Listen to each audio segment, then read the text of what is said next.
Have you ever wondered what happened behind the scenes in The Lion King? We all know the story of Mufasa, Simba, and the villainous Scar. But what about the characters we never met? What about Scar's mother? Today, we're diving deep into a story you've never heard before, a powerful confrontation between a grieving queen and the king who she believes failed her son. This isn't just a fan theory. It's a dramatic exploration of the untold story. And what if that changes everything we thought we knew about Pride Rock?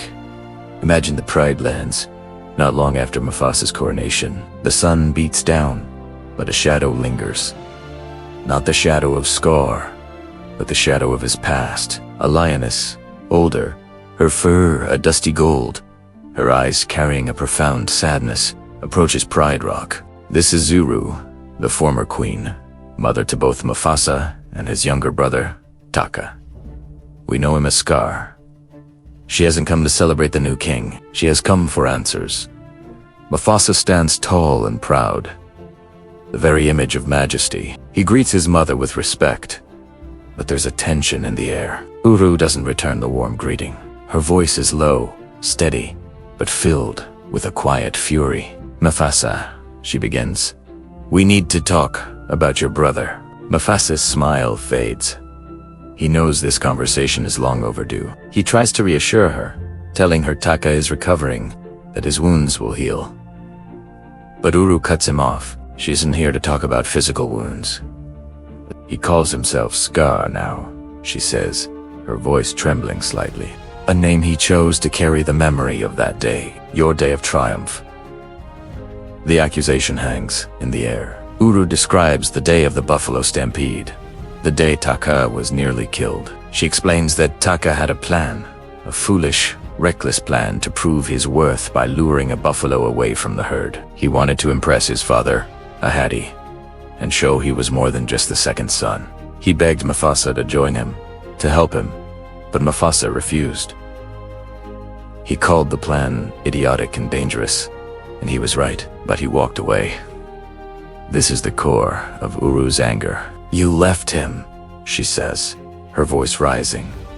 "You knew his desperation. You knew how much he wanted to prove himself, and you left him to face that danger alone."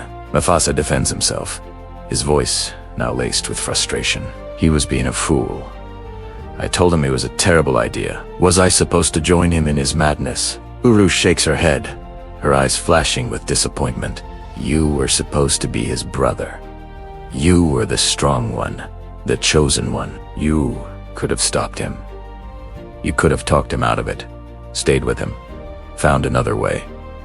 But you dismissed him. You turned your back on him, just like your father always did." The mention of their father, Ahadi, hits a nerve. Mufasa flinches. The history between Ahadi and his sons was complicated. He favored Mufasa, the future king, often neglecting or criticizing Taka. Uru saw this favoritism breed a deep-seated insecurity in her younger son. She believed Mufasa, in that critical moment, repeated their father's mistake. He chose duty and logic over brotherly compassion. "You don't understand," Mufasa argues. "I had responsibilities. I couldn't endorse such a reckless act." But Uru isn't listening to reason. She's listening to a mother's heart. She saw her son, Taka, lying broken and bleeding, his face torn, his spirit crushed. She saw him transform that day, not just in name, but in soul. The cheerful, albeit insecure, cub was gone, replaced by a bitter, resentful lion who would forever be marked by his failure and his brother's abandonment. "That scar on his face is nothing," Uru declares, tears finally streaming down her cheeks. "The real scar is the one you left on his heart. The day his own brother, the future king, decided he wasn't worth saving." She tells Mufasa that in his attempt to be the perfect heir, the perfect son, he failed at the one thing that mattered most: being a brother. The weight of her words crushes Mufasa. He looks at his paws, the golden fur suddenly feeling like a heavy cloak of royalty he isn't worthy to wear. He sees the truth in her accusation. He had been so focused on what was right, on the rules, that he had failed to see what his brother truly needed. Support, not judgment. He had seen a problem to be dismissed, not a brother crying out for help. what you call responsibility, Uru says, her voice softening into a sorrowful whisper. Takasawa's betrayal, and that betrayal planted a seed of darkness. A seed that I fear will grow to consume not just him, but this entire kingdom. She looks up at the peak of Pride Rock, her gaze distant. You are king now, Mufasa. You have all the power.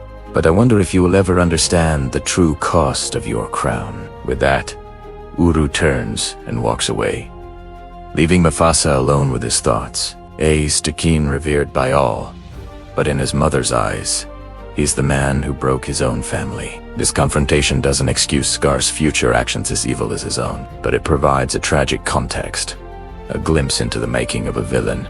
It shows us that the story of the Lion King isn't just a simple tale of good versus evil. It's a complex family tragedy, where a single moment of failed compassion, a single act of turning away, could set in motion a devastating chain of events. The shadow that fell over Pride Rock didn't begin with Scar's evil laugh or his pact with the hyenas. It began years before, with a desperate cub, a dismissive brother, and a mother who saw the tragedy unfolding long before anyone else. And Mufasa, the great king, would carry that guilt, that knowledge, for the rest of his life.